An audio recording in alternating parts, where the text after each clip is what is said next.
आज मैं एक डिटेल एनालिसिस लेके आया हूँ इंडिया के लार्जेस्ट मल्टीनेशनल ग्रुप से बिलोंग करने वाली कंपनी जिसका नाम है TCS।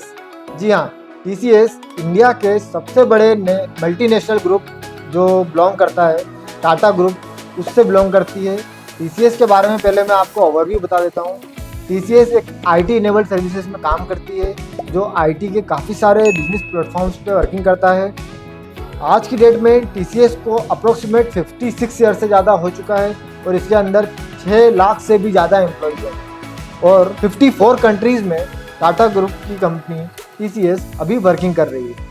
बात करते हैं इसके मार्केट कैपिटलाइजेशन की, तो टाटा ग्रुप का मार्केट कैपिटलाइजेशन लगभग 15,29,000 करोड़ के आसपास का है। अगर हम बात करते हैं टोटल नंबर ऑफ शेयर्स की तो 361 करोड़ 81 लाख शेयर्स मार्केट में टाटा ग्रुप के अभी ओवरऑल हैं, जिसमें से 71.77% होल्डिंग अभी प्रमोटर के पास है, रिमेनिंग पब्लिक, FII और DII के पास है। अगर हम पब्लिक की बात करें तो पब्लिक के पास अप्रोक्सीमेट 4.82% शेयर होल्डिंग है। इसके अलावा DII means domestic institutional investors ने 11.06% एक्वायर किया हुआ है और FIIs ने 12.35%। अब बात करते हैं इसके कुछ मेजर फंडामेंटल्स की, तो टाटा ग्रुप का ये शेयर 33.85 के PE वैल्यूएशन पे ट्रेड कर रहा है। PE वैल्यूएशन मीन्स किसी भी कंपनी के शेयर्स को जब हम परचेस कर रहे हैं तो उसको परचेस करने के लिए हमें उसका कितना टाइम पैसा पे करना पड़ रहा है, ये हमें PE वैल्यूएशन बताता है।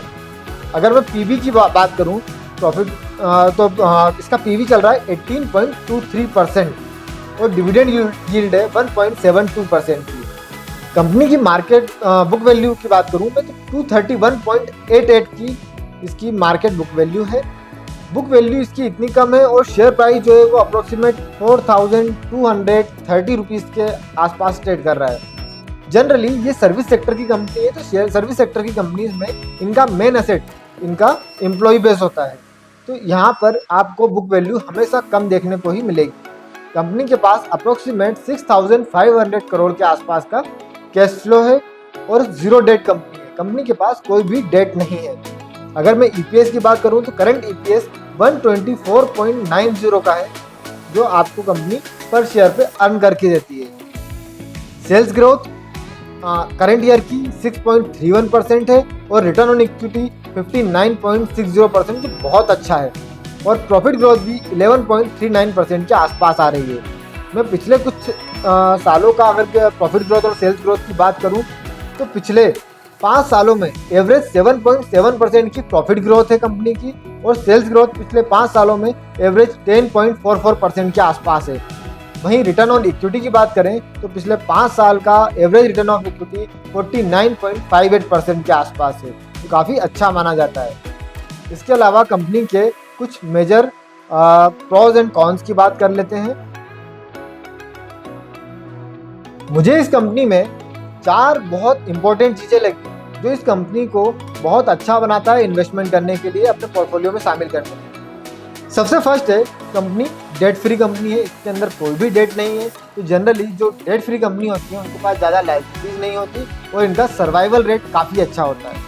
सेकेंड पॉइंट है ROE, इसके पास एक अच्छा ट्रैक रिकॉर्ड है जो 49.5% के आसपास का एवरेज पिछले 5 सालों का ROE मेंटेन करके आ रहा है। करंट ईयर का ROE की मैं बात करूं तो ये 54.05% के आसपास है।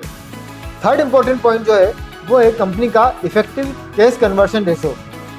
कैश कन्वर्जन रेशो बहुत ज़्यादा इंपॉर्टेंट है। कैश कन्वर्जन रेशो पे मैं एक डिटेल वीडियो आप लोगों के लिए लेकर आऊँगा, है ना। तो कैश कन्वर्जन रेशो इस कंपनी का 89.86 है जो काफ़ी इफेक्टिव है। इसके अपार्ट अगर हम बात करें तो इसके ऑपरेटिंग मार्जिन काफ़ी अच्छे 27.60 के ऑपरेटिंग मार्जिन है। मार्जिन कंपनी के जितने अच्छे होते हैं प्रॉफिट ग्रोथ उतनी अच्छी हो जाती है और प्रॉफिटेबिलिटी बुक्स में काफ़ी अच्छी देखने को हमें मिलती है। तो इसका जो ऑपरेटिंग मार्जिन है 27.60% के आसपास है जो काफ़ी अच्छा है। ये 4 इंपॉर्टेंट पैरामीटर्स थे जो मुझे बहुत अच्छे लगते हैं इस कंपनी को लेके, जिसके कारण हम इस कंपनी को अपने पोर्टफोलियो में शामिल कर सकते हैं। अब हम बात करते हैं इसके PE चार्ट वैल्यूएशन के बारे में, क्योंकि PE चार्ट वैल्यूएशन हमें हमेशा ये बताता है कि स्टॉक ओवर वैल्यूड है या अंडर वैल्यूड। उसके लिए हमें PE वैल्यूएशन का नॉलेज होना बहुत जरूरी है। पी वैल्यूशंस के लिए भी हम एक सेपरेट वीडियो बना चुके हैं, आप उसको ज़रूर वॉच कीजिएगा, तो आपको पी के बारे में काफ़ी अच्छा नॉलेज मिल जाएगा।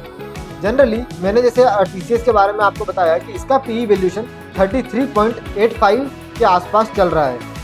इसका एक साल के पी वैल्यूशन की मैं बात करूं तो हायर साइड इसका पी वैल्यूशन 36.5 तक चला गया है, और लोअर साइड इसके पी की बात करूं जो 29 के आसपास था। लेकिन इसके पिछले 5 साल का रिकॉर्ड अगर हम देखते हैं तो इसका lower side P near by 19 था और higher side P near by 45 rupees था। तो आज अगर ये 33 के आसपास के पी पे मिल रहा है तो हमारे हिसाब से इसका वैल्यूएशन एक एवरेज वैल्यूएशन है। इसको हम ना ओवर वैल्यूड कहेंगे ना अंडर वैल्यूड।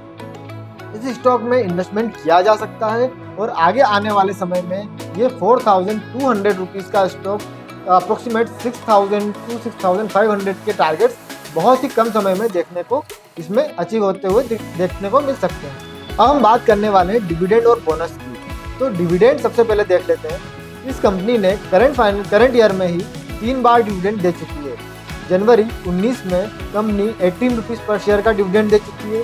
इसके बाद 16 मई को 28 रुपीज़ पर शेयर का डिविडेंड दे चुकी है। देन 19 जुलाई को 10 रुपीज़ पर शेयर का डिविडेंड दे चुकी है। इसके अलावा कंपनी का प्लानिंग है 18 अक्टूबर को फिर से ये कंपनी डिविडेंड डिलीवर करने वाली है। बोनस शेयर्स की मैं बात करूं तो कंपनी 1:1 का बोनस शेयर दे चुकी है 31 मई 2018 में। FY24 में कंपनी का रेवेन्यू 2,40,893 करोड़ को क्रॉस कर चुका है और इसकी ग्रोथ 6.8% के आसपास की रही है। अगर हम बात करें ऑपरेटिंग मार्जिन की तो 24.6% के बहुत ही अच्छे ऑपरेटिंग मार्जिन कंपनी ने शो करे हैं और कंपनी इसके ऑल टाइम हाई 42.7 बिलियन को क्रॉस कर चुका है। अब हम बात करेंगे TCS के मेजर कॉम्पिटिटर्स की जो TCS को कॉम्पीट करते हैं। जनरली TCS अपने आप में एक दिग्गज कंपनी है और इसका कोई भी कॉम्पिटिटर मार्केट में अवेलेबल नहीं है। बट इससे रिलेटेड, इस बिजनेस से रिलेटेड जो और भी कंपनीज हैं उनके बारे में जानकारी होना बहुत ज़रूरी है। तो TCS का मार्केट कैपिटलाइजेशन 15 लाख करोड़ से भी ज़्यादा है। इसके बाद सेकंड नंबर पे जो IT सेक्टर की कंपनी आती है उसका नाम है इन्फोसिस, और इन्फोसिस का मार्केट कैपिटलाइजेशन लगभग 8 लाख करोड़ के आसपास है। TCS का मार्केट कैपिटलाइजेशन इन्फोसिस के मार्केट कैपिटलाइजेशन से जस्ट डबल है, तो इसलिए TCS को हम किसी दूसरी कंपनी से कंपेयर नहीं कर सकते। बट फिर भी जो पीर कंपनीज हैं उसके बारे में आपको पता होना बहुत ज़रूरी है। थर्ड नंबर पे जो कंपनी आती है उसका नाम है HCL टेक्नोलॉजीज, जो अप्रोक्सीमेट 4,60,000 करोड़ के आसपास के मार्केट कैपिटलाइजेशन पे ट्रेड कर रही है। इसके बाद विप्रो, LTI माइंडट्री और टेक महिंद्रा जैसी कुछ अच्छी कंपनियां भी हैं जो IT सेक्टर में इस कंपनी को कॉम्पीट करने के लिए सामने खड़ी हुई देखने को मिलती है। अब हम बात करने वाले हैं सबसे इम्पोर्टेंट पैरामीटर ऑपरेटिंग प्रॉफिट के बारे में।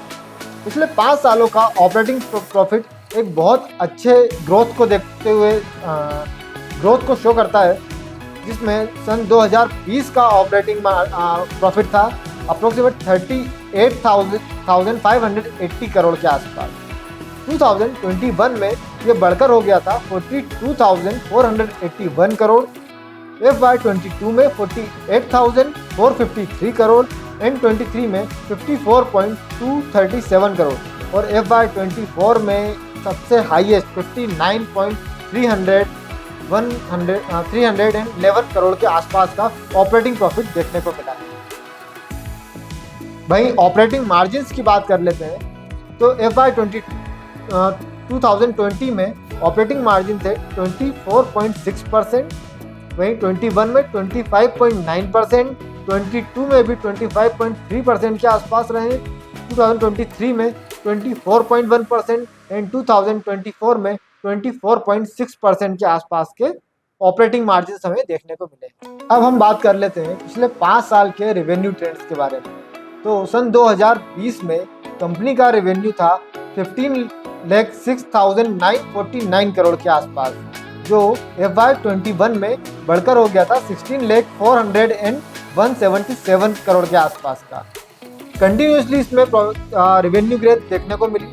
सन 2022 में इसकी रेवेन्यू ग्रोथ हो गई थी 19,01,754 करोड़ के आसपास और 2023 में 22,05,458 करोड़ के आसपास और 2024 में 24,0893 करोड़ के आसपास। अब बात करते हैं ईपीएस की, अर्निंग पर शेयर। टीसीएस का ईपीएस जो पर शेयर पे कंपनी प्रॉफिट गेन कर रही है ईयर, उसको देखते हैं तो 2020 में 86.19 रुपीज़ का ईपीएस कंपनी ने शो किया था। इसके बाद 2021 में 89.27 रुपीज़ का, 2022 में 103 रुपीज़ 62 पैसे, 2023 में 115 रुपीज़ 19 पैसा एंड करेंटली 2024 में कंपनी का ईपीएस 127.74 रुपीज़ का रहा है। तो आज टीसीएस के बारे में बस इतना ही। इसमें हमने काफ़ी सारी इन्फॉर्मेशन आप तक शेयर करने की कोशिश करी है।